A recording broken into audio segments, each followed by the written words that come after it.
Hi, and welcome to the Vet Story Podcast, home to the most outrageous stories told in VetMed. It's raw, it's unfiltered, unscripted, unedited, just raw, off-the-cuff stories. I'm your host, Reece Generelli, and if you're in the VetMed space in any capacity, and you have a story like this, I want to hear it. So get ready to have a laugh, eyes on the road if you're driving, or close the doors to your office. Sit back and enjoy the show. And we are back with another episode of the Vet Story Podcast. I'm here with a special guest, Deborah Omali. Now, Deborah is from Nigeria, correct? Yes, I am from Nigeria. Fantastic. And I'm super excited to have her on today. Deborah, how are you? I'm very fine, thank you. How are you doing? I'm well, thank you so much. Deborah, tell us a little about yourself. My name is Dr. Deborah Omali. I'm a Nigerian. I'm a vet doctor. I work with livestock 24/7. So basically what we do is more like an ambulatory service. I go out to the field and I attend to livestock farmers. I also have this passion for community service. So I love to put smiles on people's faces. So even if it means me going out to the thick bush, to the rural communities, underdeveloped communities, and then I'm rendering my services to them. So these are basically things that I do currently and passions that I actually love. Wonderful. So how long have you been a vet for? I've been a vet for 4 years now. Yes, 4 years. 4 years. Tell me a little bit about the schooling process, because obviously every country is different. So tell me about your schooling process over there. Okay. The schooling process, for me to get to the university, I wrote JAMB. So JAMB is more like an exam you write that will qualify you to move on to the next phase, that is the university.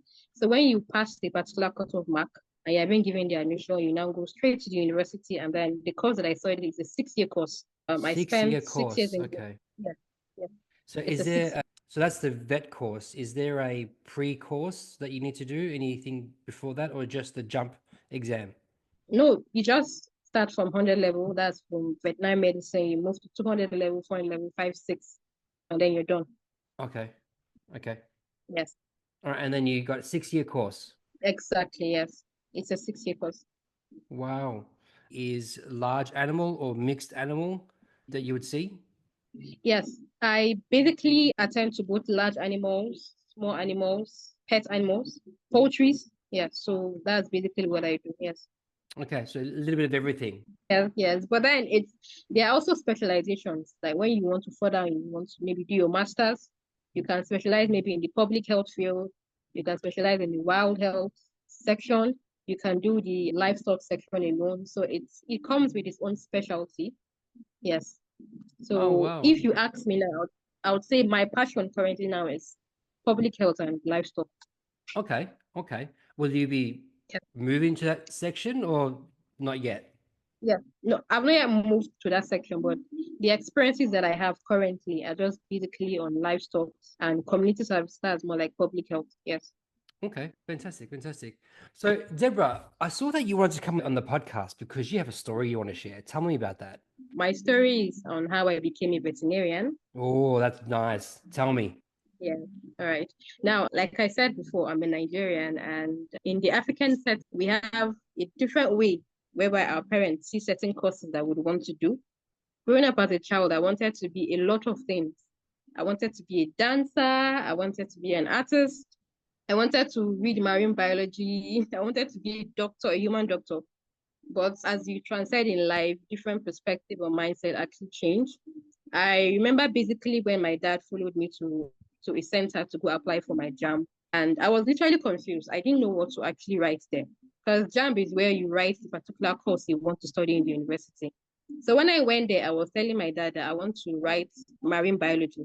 I want to study marine biology. Because I had this passion for water. I wanted to at least maybe go and work on water, maybe just do some few things that would take me to the sea, and then I can stay there for a week and all. My dad looked at me and he was like, "Are you serious? Do something important with your life, Joe." So that was how I just decided to just put medicine and surgery there. Now, the main reason why I put medicine and surgery is because as a child, my dad is an avid reader. He loves to read books. So I would see him read a lot of books. And he had this book on Ben Carson. It's called The Big Picture. So I read it as a child when I was growing up. I also read Ben Carson's book that is called Gifted Hands. I also read another book that is called Taking the Risk. So those are the three Ben Carson's books that I read, and I was like, wow, if he can actually do it, then I can do it. So because of that, I decided to put human medicine and surgery on my jam slip. And I said, okay, God, I have already tabled everything to your hands. And I didn't tell my mother that I actually had a passion for marine biology, because if I tell her, she basically take me to church for deliverance and tell me that I'm not you know this African mindset and everything. My mother, don't play with her. You tell her anything she doesn't like, you're going to church for deliverance. You go and meet the pastor, you pray for you and everything. What did she want you to be? She basically didn't tell me what she wanted me to be, but then she wanted me to be something substantial, like to read a very potent course. Maybe just read maybe medicine, or maybe be a pharmacist. But then why do you want to go and read theater and performing arts? Why do you want to read marine biology? I remember the face my dad gave me when I told him that I want to go to art class. He looked at me and he was like, you this guy, you're not serious. You better go to science class, Joe. This is Africa for you, where our parents get to decide for us and tell us what we actually want to do. Sometimes I ask myself, how would my life actually be like if I actually read, maybe if I actually read marine biology, or maybe I read theater and performing arts and followed my passion. Who knows what would have happened? Then this is life and all. So the admission letter, I studied veterinary medicine at Ahmadu Bello University. When it came out, my mom went to the cafe to go and print out. I'm a twin actually. Oh, really? So yes, yeah, I'm a twin. So it was I and my twin sister. My mom went to go and print out our admission letter. My twin sister wrote pharmacy. That was what she wanted to study. And then I wrote human medicine, right? But when she brought the admission letter, what I saw was veterinary medicine. And what she saw was, yes. And what my sister saw was biological science, not pharmacy. I cried for 2 days because I didn't literally know what vet medicine was. I was so confused. I was telling them that I wanted to study medicine. I didn't ask for a prefix to be added to it. So they should please scrape out the veterinary, because I don't actually want it. I actually thought veterinary medicine was a course that locum earners actually studied and all. I wasn't really fascinated about veterinary medicine and all. But my dad was super excited about the fact that I was giving veterinary medicine, because he has a poultry farm at the back of the house. And then he said to himself, free medical care for my chickens. Exactly. That was why he was super excited that one of his child would be a veterinary doctor. I was not happy. I cried for 2 days straight. My mom, she was so passionate and all, and then she pitied me because I was literally crying. I wasn't eating anything. So she called her brother, who graduated from Ahmadu Bello University in Zaria, and told him that, hello, one of the twins got admission to Ahmadu Bello University to study veterinary medicine. That's what can you see about the course, since you were once in that particular university? Then her brother said, which of the twins? Then my brother said, is it the slim one or the fat one? Now I am the slim. My mom said the slim one. He was like, no, she can never go. That if she gets there, she's going to shrink. She's going to die. That vet medicine is a very tough course. Now the phone was on loudspeaker, and I heard my mom's brother speak. Instantly, I just started crying. I was like, they want to send me to hell to go and die. This one that my mom's brother, this one that my mom's brother is saying that vet is actually very hard. But then my mom looked at me and she said, you are a brilliant girl and I know who you are. So just go and start and see if it's something you can actually do. So that was how I did. Is your mom's brother also a vet? No, he's not a vet, but he graduated from the university that I was going to. Okay. I'm sorry. So your mom said to go study? Yes, and my mom's brother has lots of vet friends at that particular university. So to a certain degree, he understands how the course is. Yeah, my mom told me to just go and start and see if I'm going to like it. But if I don't like it, I can write JAMB again and then go to transfer to another course. So I came, 100 level was okay. I had good grades. I was like, I don't understand. Why is everybody saying the course is hard when I'm literally having good grades? It was when I now entered 200 level that everything became so tough. I had lots of credit loads to carry. Like I would literally be in class all the time. I'm reading. In fact, there are some times whereby my roommates don't even see me for a whole week, because it's either when I'm entering the room, they are sleeping, and when I'm going out, they're not around. That's how my life has always been. I've been sleeping for like maybe 3 hours every day. And then the rest hours I'm reading or in class, just because I actually had this fear of failure. I didn't want to actually fail because vet is a 6-year course. And if you have any problems, you might actually have carryover that make you stay like for a longer period of time. And that was something that I needed to do. So I kept jumping, but then I didn't like the course. I felt like it was trainers and they were stressing me out. When I was in 400 level, a particular lecturer came into the class and I loved his aura. He came to the class, he sat down and then he was lecturing. He was from the Department of Public Health and Epidemiology. He lectured and then I loved exactly what he said. And then he mentioned public health.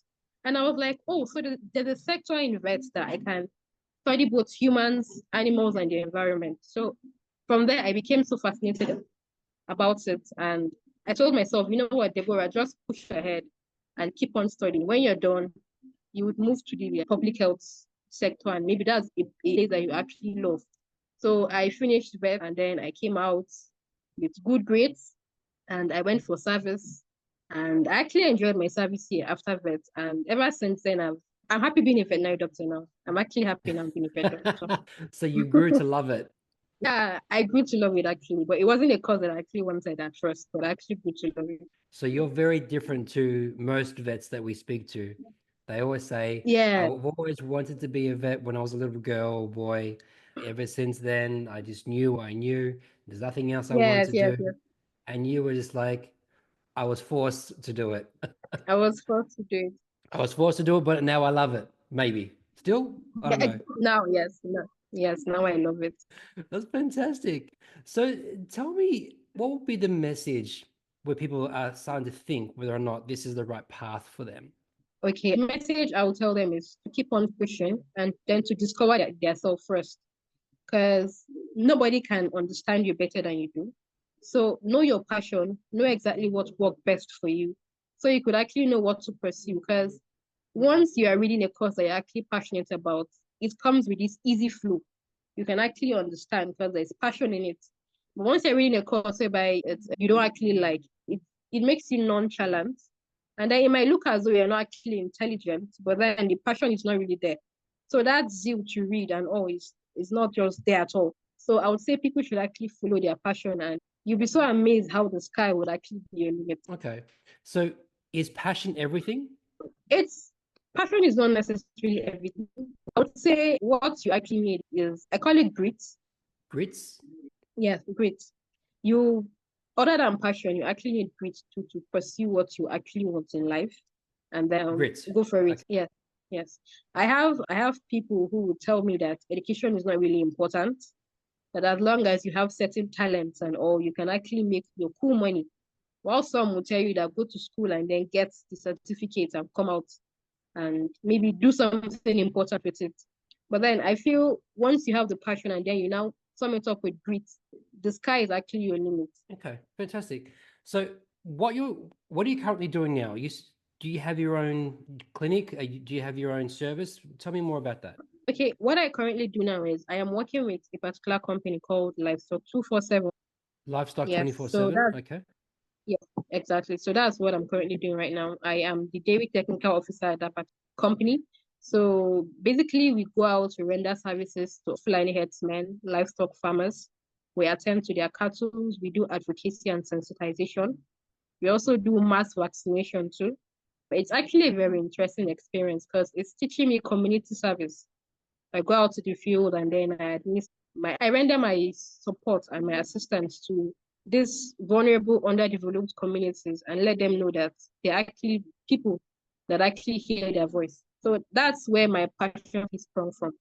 So that's why currently now I'm actually looking for a more higher opportunity to work with NGOs, non-governmental organization, whereby I can render more of my community services and then let them know that I actually have that particular value to render to them. Yes. Oh, fantastic. That's interesting. So tell me, how do I put this? Tell me the level of pressure that you have over there. You have a lot of livestock animals.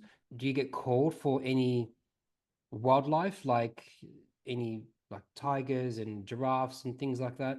Okay, now, like I said, there are different sectors, there are different fields in veterinary medicine, right? Now, for someone like me who just finished university and have not really furthered and maybe gone for my master's and all, you can't call me for a wildlife service and I'm going to go there and be, okay, where is the tiger? Let me attend to it. I won't do that. Except if maybe I'm going with a senior veterinarian who is very skilled at it, and I'm going to learn also as well. But then I'm not really skilled at wildlife services. So that's not the thing that I would actually want to gamble in before I go there, and then it's going to be the animals that will start struggling. Yeah, because I just want, Yeah, I know that every country is very different, and sometimes the vet space is you have to be all things to all people. And I wasn't too sure how much that extended to you as well. So I wasn't too sure if that extended that to you as well. Maybe that because you were a vet, you were expected to do other things other than what you went to school for, like other things other than just study for livestock. So now I understand that you want. Sorry, continue.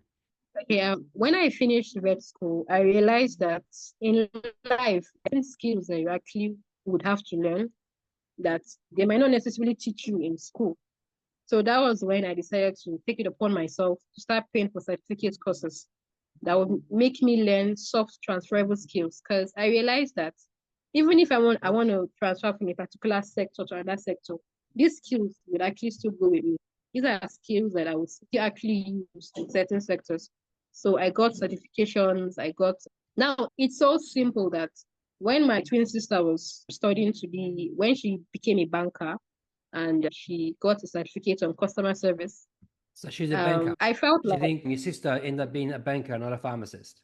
yeah, she ended up being a banker, not a pharmacist. And that's how very strange Nigeria is. Because the course that you studied might not actually determine your life path, when it comes to career. And also, I saw her, she was studying a particular course, like an advanced certificate course on customer service. And I actually felt as a veterinarian, I don't really need this particular course because it's just meant for bankers alone. But then I told myself, in the field, you're going to meet different kinds of clients who have different kinds of temperaments. So why don't you just take this particular course and see how it's going to work for you?